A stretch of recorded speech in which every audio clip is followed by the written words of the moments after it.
Extremely sorry to disappoint. అంటే ఇప్పుడు ఏదో ఉనికిపోతున్నాను, మంచం కింద కూర్చొని ఏడుస్తున్నాను అని అందరూ what ever the media speculating, వాళ్ళందరికీ చిన్న డిసప్పాయింట్మెంట్గా ఉండొచ్చు వీడియో. ఇక్కడ పాయింట్ ఏంటంటే, I just want explain the whole concept. ఇప్పుడు నేను ఆల్మోస్ట్ ఒక 1 year బ్యాక్ ఏదో ట్వీట్స్ పెట్టాను అనే ఎలిగేషన్. ఆ ట్వీట్స్ ఎవరో మనోభావాలు దెబ్బతిన్నాయి. ఇక్కడ విచిత్రం ఏంటంటే 1 year బ్యాక్ పెట్టిన ట్వీట్స్ 4 డిఫరెంట్ ప్లేసెస్లో 4 డిఫరెంట్ జ్యూరిస్డిక్షన్స్లో నలుగురికి ఒకే 3-4 రోజుల వ్యవధిలో వాళ్ళ మనోభావాలు దెబ్బతిన్నాయి. వాళ్ళు ఆ పరంగా కంప్లైంట్ ఇవ్వడం, కేసులు పెట్టడం జరిగింది. ఇక్కడ పాయింట్ 1, ఎవరి మీద అయితే నేను పెట్టానని వాళ్ళు చెప్తున్నారో వాళ్ళకి లేదు, ఎవరో థర్డ్ పార్టీ, అసలు సంబంధం లేనివాడు. సో ఆ కాంటెక్స్లో అసలు ఈ కేసు ఈ సెక్షన్స్ ఎలా వర్తిస్తాయి అనేది అప్పుడు ఆబ్వియస్గా నాకు వచ్చే అనుమానం కానీ, నాకు కానీ నా మనుషులు కానీ, ఇది ఒక పర్సిక్యూషన్ చేయటానికి ఒక పద్ధతి ప్రకారం ఉన్న అలౌబుల్ లాస్ని వాడుతున్నారా, లేకపోతే ఇప్పుడు వరల్డ్ ఓవర్ ఒక ఫినామినా ఏం జరుగుతుందంటే, పొలిటికల్ పార్టీస్ వాళ్ళు they are weaponizing the systems of the police. అది అమెరికాలో జరుగుతుంది, యూరోప్లో జరుగుతుంది, ఇక్కడ కూడా జరుగుతుంది. అప్పుడు నేను ఏ ఒక్క వ్యక్తిని, ఒక పోలీస్ ఆఫీసర్ని కానీ, ఒక పొలిటికల్ పర్సన్ కానీ నేను బ్లేమ్ చేయట్లా. I think it happens in certain ఒక ఏమంటారు దాన్ని, ఒక వే. అది అందరూ కూడా ఎంతో కొంత అది చేయటానికి టెంప్టేషన్ ఉండొచ్చు. But eventually there is the law of the land which will take the final call. So that I completely agree, believe in that and I abide by that as a citizen. So ఇప్పుడు ఇక్కడ జరిగింది ఏంటి, నాకు ఒక notice వచ్చింది, నేను ఒక reply ఇచ్చాను, ఫలానా తారీఖు నేను వస్తాను. అప్పటికి నాకు జరుగుతున్న పని ఒక ఆన్గోయింగ్ స్కెడ్యూల్ ఉంది కాబట్టి, నాకు ఫిల్మ్ వర్క్ ఉంది కాబట్టి అవ్వలేదు. అండ్ ఇట్ ఈస్ వేరే ప్రొడ్యూసర్కి చేస్తాను, ఆ ప్రొడ్యూసర్కి నష్టం వస్తుంది కాబట్టి నేను మళ్ళీ టైం అడిగాను.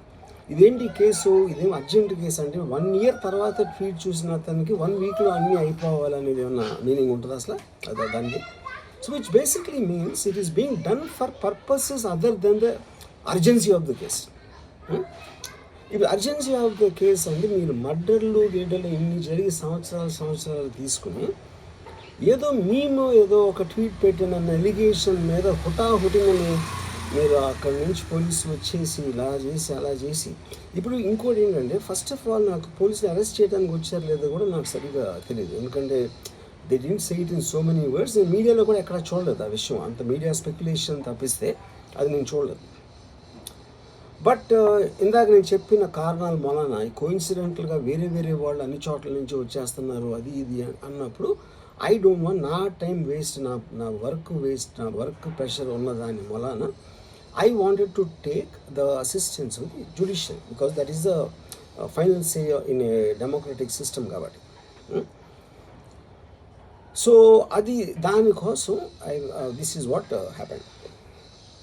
ఇప్పుడు ఇక్కడ ముఖ్యంగా మనం గమనించాల్సింది ఏంటంటే, ఇప్పుడు ఏదో ఒక ట్వీట్ పెట్టాడు, లేకపోతే ఒక మీము, ఒక కార్టూను, ఒక జోకో, లేకపోతే ఒక హార్డ్ ఒపీనియన్, దానికోసం కేసులు పెట్టే ఆస్పెక్ట్ అనేది సీరియస్గా తీసుకుంటే 100 కోట్ల ఇండియన్ జనాభాలో నాకు తెలిసి 50 lakhs మీద కేసులు పెట్టాలి.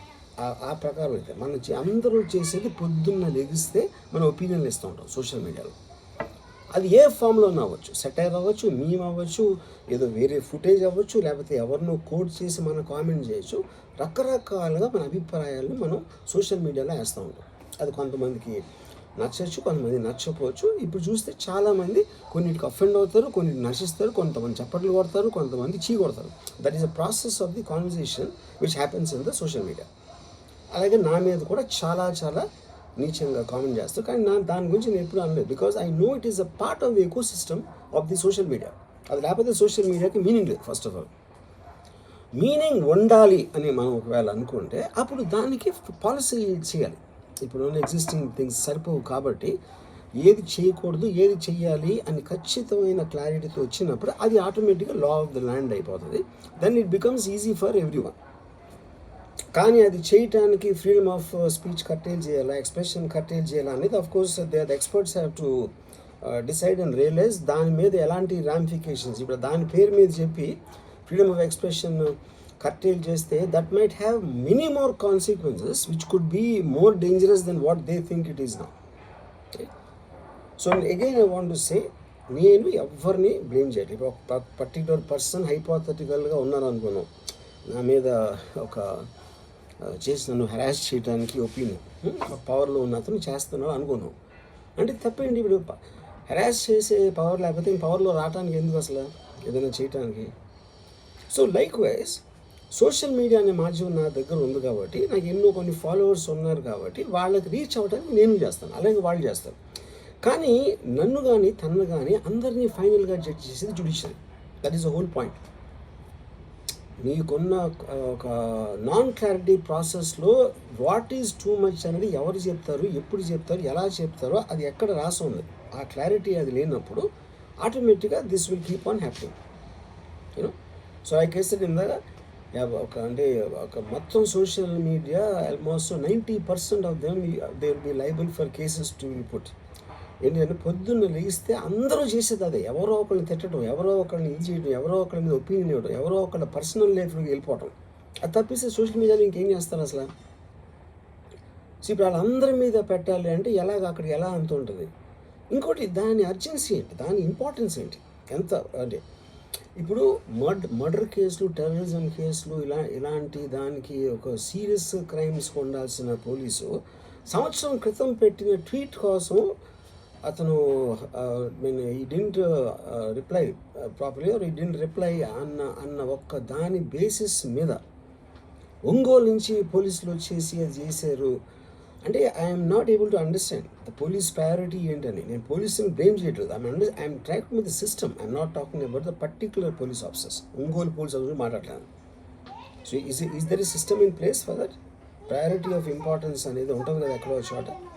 అంటే 11 o'clock నేను ఎప్పి రావాలి, నేను 10 o'clock రిప్లై ఇస్తే 10:30కి వచ్చేస్తే which means they're already there.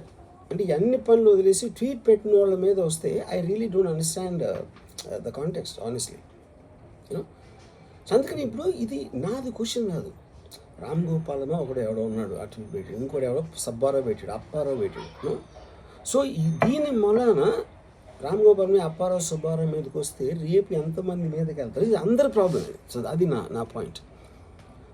ఇప్పుడు ఒక చాలా ఫేమస్ లైన్ ఉంది సెకండ్ వరల్డ్ వార్ టైంలో, వెన్ హిట్లర్ ఆస్పెక్ట్స్లో, first they came for someone, I thought it was someone else, then they came for somebody else, I thought it was somebody else, then they came for me.